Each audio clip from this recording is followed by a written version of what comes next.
السلام علیکم. څنګه یې ښه جوړ یاست؟ تکړه یاست؟ په خیر یاست؟ ښه خو باید جوړ یاست. نور مو وخت نه درځي کوم ډایرکټ په سبجیکټ خبرو په سبجیکټ باندې چې څه اخیستی هغه د تایرویډ فنکشن څخه راخیستی دی. په هغه کې کوم یو راخیستی دی؟ په هغه کې T3 T4 فري T4 فري T3. اوس راځو چې دا د دې مطلب څه دی؟ د T4 او T3 مطلب دا څه دی؟ کوم ځای کې دی؟ د څه لپاره دی؟ اوس به دې په ګره په دې کې سر خلاصي سي. اوس T3 چې دی هغه T3 او T4 چې دی دا یو هارمونز دی. څه دی؟ هارمونز. دې ته په څه نامه وایي کېږي؟ تایرویډ هارمون. صحیح ده. دا د دې مطلب کوم هارمون چې دی دا تایرویډ سره راځي. اوس نو د دې راتلل یعنی د فري T4 مطلب څه دی او ټوټل T4 مطلب څه دی؟ بټوین یعنی په مابینځ کې د فري T4 او ټوټل فري T4 مطلب څه دی؟ دا اور د فري T3 فري مطلب څه دی او ټوټل 3 مطلب څه دی په دې مابینځ کې. اوس به په ګره په دې باندې سر خلاص یم. او بل دا سبجیکټ شروع کول د مخ څخه یو پلو په دې شي ته سوچ ودی چې ما سره به TSH هارمون لازمن یم. TSH کوم چې ریلیز شوی هارمون هغه هارمونز به ستا سره لازمن در سره وي. ولې که هغه نه وي در سره د T4 او د T3 نه جوړېږي او نه څوک اکټیووي ده. نو TSH باندې مې ویډیو راغلی ده، هغه به وګورئ په یوټیوب په دا کونج کې. او TSH څنګه راځي، د کوم ځای سره راځي، څنګه اکټیویږي، هغه مې وختي در کړی. اوس به زه TSH لاندې چې کوم پروسس دی هغه به در وښیم. اوس تا سره به اول واري TSH هارمون در سره وي، هغه ځي سټیمولیټي تایرویډ ګلینډ سټیمولیټي. بیا تایرویډ ګلینډ باید څه چمکي؟ هغه به کنسسټي اف فولیکولر ګلینډ سیلز. نو هغه څه چمکي؟ فولیکولر سیل چې په کوم تایرویډ ګلینډ کې یو قسم حجرې دي هغه اکټیووي یعنی فعاله کوي. هغه بیا څه چمکي؟ T3 او T4 یعنی دا دواړه پروډیوسي ریلیزي د کار دپاره. ښه دا چې دی دا خو د دې میکانیزم سو یعنې د کوم ځای سره راځي، څنګه دا اکټیویږي او څنګه نه کېږي. صحیح ده. کوم ځای چې دی اول TSH راځي هغه به تایرویډ ګلینډ ته ځي، هغه به اکټیووي. بیا به هغه څه چمکي؟ فولیکولر سیلز به اکټیووي. هغه بعد به بیا د T4 او T3 باندې جوړي. ښه اوس یو څو جملې دا جملې به زه ژر درته وایم بیا وځو مخته. صحیح ده. T4 is mainly produced by the thyroid gland. په عموده توګه د تایرویډ یعنی T4 غدې لخوا تولید کېږي. نو د مطلب څه دی؟ د دې جملې مطلب څه دی؟ وایي چې کوم T4 چې دی هغه مینلی خالي یوازې په تایرویډ ګلینډ کې پروډیوسیږي. مطلب تایرویډ ګلینډ یې جوړوي، بل ځای نه جوړېږي، داسې تولیدېږي یا جوړېږي. بل دی 80% of T3 formed by the removal of one of the iodine atom from T is called de-iodinations په نامه. نو دا څه مطلب دی؟ دی وایي 80% د T3 او T4 څخه د یو ایوډین ایټم لرې کولو سره رامنځته شوي کېږي. د دې جملې مطلب څه دی؟ دی څه وایي؟ که 80% کوم چې T3 چې ده یعنې هغه چې د T4 څخه یو ایټم ریموف کړه ځینې جوړېږي T3 یعنې یو ایټم کوم چې د T4 ایټم نه دی، د ایوډینیشنز کوم چې ورسره دی هغه یو ایوډینیشن ځینې لرې کړه د T4 ځینې. What is meant by the T4 and T3؟ دی څه وایي؟ یعنې د T3 او T4 څه مطلب دی؟ دا T3 ولې راځي، T4 ولې راځي؟ ولګوره زړه جمله دلته بیا تکرارېږي خو زه سم سر د خلاصوم. صحیح ده.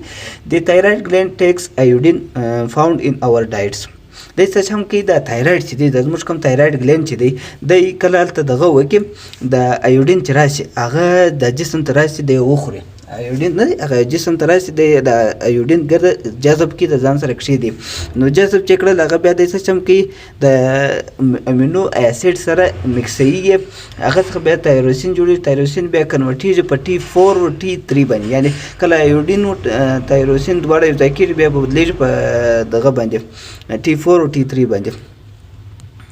اوس دلته د T4 او T3 مطلب څه شو؟ یعنې دی څه وایي؟ د T3 او T4 دلته خو نور جملې ګره کور سولې. نو T4 زه به د انګلیش درته وایم بیا به دې سره خلاص کړم. T4 containing 4 atom of the iodine او T3 containing 3 atom of iodine. دی څه وایي؟ د دوی دواړو جملو مطلب څه دی؟ دی وایي کوم چې T3 چې د تایرویډ هارمون چې دی هغه T4 چې دی 4 ایټم لري د ایوډین د، او د T3 چې دی دغه د چې د 3 ایټم دی ایوډین د. صحیح ده. نو دی کې دونه غټ کنفیوژن نشته د دې ټوله سبجیکټ دغه مطلب دی چې یعنې کم چې دی T3 چې دی هغه T4 چې دی هغه د امینو اسید سره یو ځای شي، کم چې د ایوډین سره یو ځای شي هغه تایروسین سره یو ځای شي هغه کنورټیږي په T3 او T4 باندې سي دا د ویډیو ډیټیل دی پوره.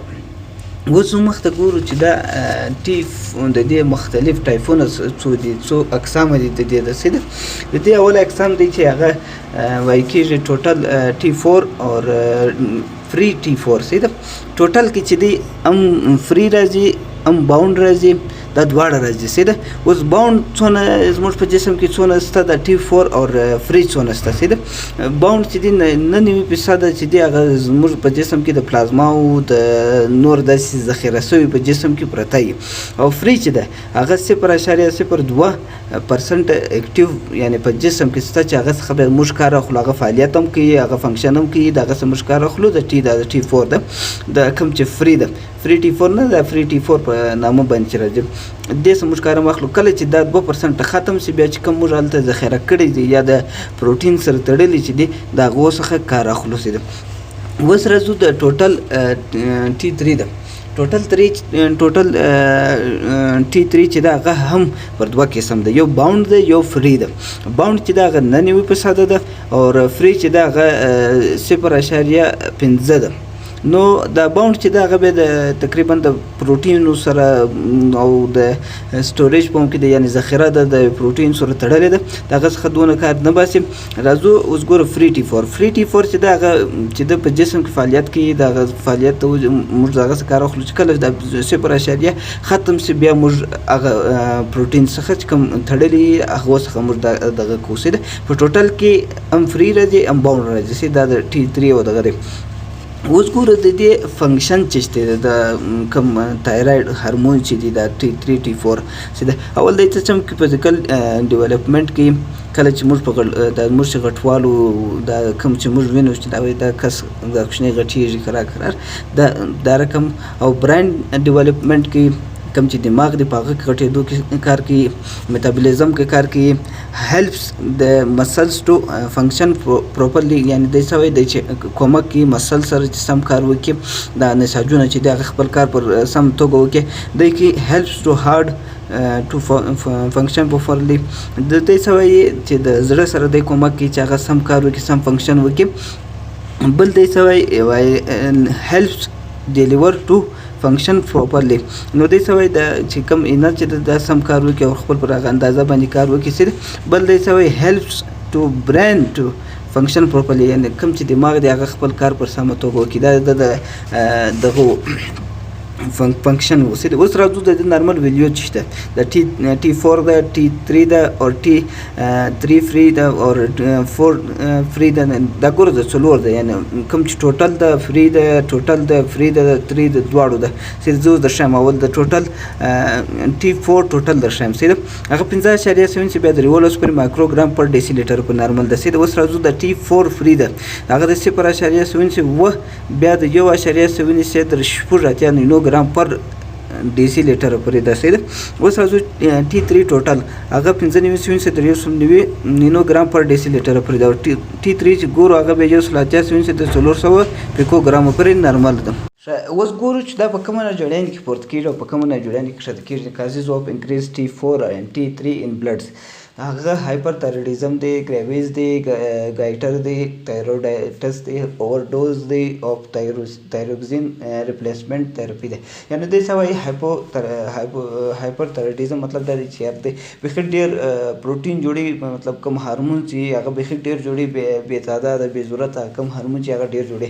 ګریویز یو داسې ناجوړی دی چې د سترګې غونډې وخېږي یا د ستوني وپړسېږي، ولې په هغه وخت کې ایمونیټي د چې ګلینډ نه پېژني نو هغه خپل ګلینډ د خوړلو یا خرابېدو کوشش کوي. ګایټر په د ستوني کې ستوني چې دی وپړسېږي، تایروډایټس یو د ستوني نه جوړي دا ورکله چې دی اوور ډوز اف تایروکسین وخوري سي.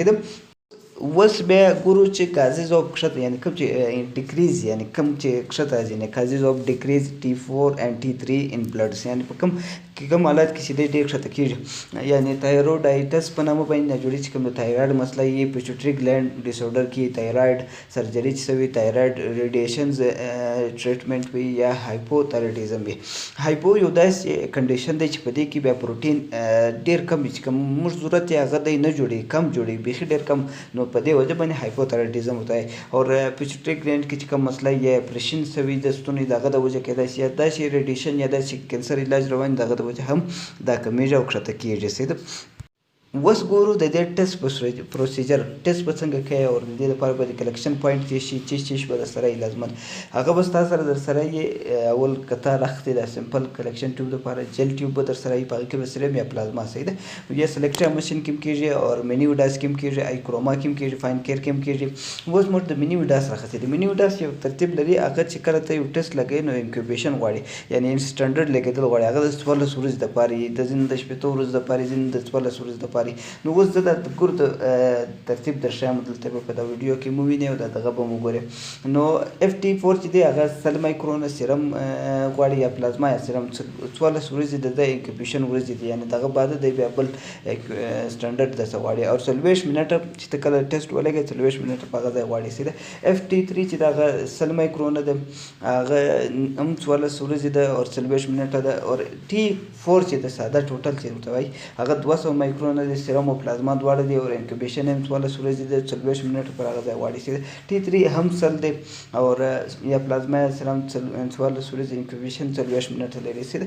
دا چې دی ته ستا سره به کټ در سره SPR به در سره SPR ډېر لازمن دی دا کوچني شی په رقم کله کلم دا شي دا بل لوړ وراچې SPR او دا لاندې چې دی کټ به وراچې دا د ماشین دی ماشین به ته به ګورې سیکشن ته به ګورې اول سیکشن دی دوم سیکشن دی دریم سیکشن دی دا اچولی دی کوم هر سیکشن چې دی اچولی هغه به ګورې بیا به ځې مخته پر ماشین باندې بیا ویډیو راځي مخته سید او کوم اوس ویډیو خوښ شوی د سره شیر کړئ لایک کړئ.